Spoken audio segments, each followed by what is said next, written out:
Bonjour everyone, Pantoufleee here today for a new video in which we're going to take a look at probably what is, in my opinion, the most boring tank in the game and in the current meta, aka the D1.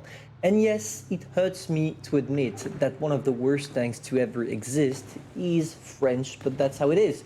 So what's the problem with this tank, you might ask? Because when you take a look at it and you're going to see through the replay, it doesn't seem to be the worst tank ever, especially when it comes to its statistics. No, the main problem is the gameplay itself. I'm not used to slow tanks, and I don't like slow tanks. Panzer 2J, nah. D1, nah. All of those tanks that are really slow. I don't know, I feel like Blitz is a game where every single tank is going fast, or at least an average speed that allows you to do well on the battlefield.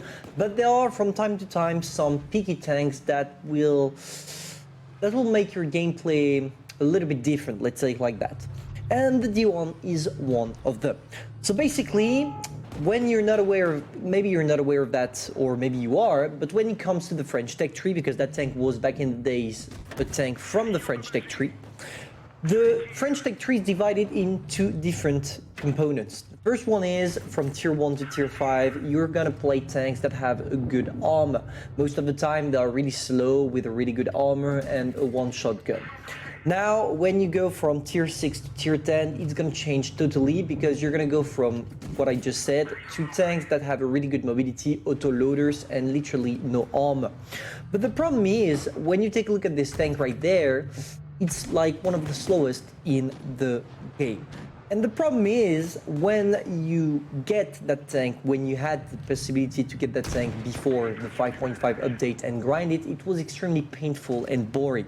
Nowadays, Wargaming removed it, and for once, and that's probably one of the few things I agreed with Wargaming on concerning the 5.5 update, by removing that tank, they made a favor to every single new player, because it's definitely not an interesting tank to play by. And if you're only starting the game and you go straight to the French line and you already played the D1 at tier 2, you're probably gonna leave the game saying like, damn, is that really what tanks battle look like, even if it's in arcade? No, it's not, but yes, this tank could give you that feeling.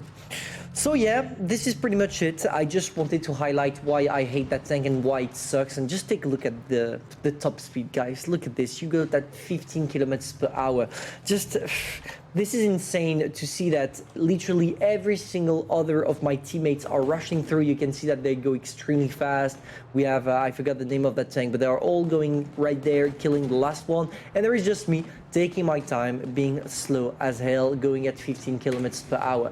This is problematic, but that's how it is. You can't really do anything to fight that. And at one point, and you're gonna see it like right now, if I'm not mistaken, I'm just gonna give up and not even trying to reach the hill, because I know the last guy is gonna die regardless. So yeah, if you have this tank in your garage, good for you. You can keep it just for you to have something to flex on other people. But yeah, don't play it. That tank sucks. Yeah.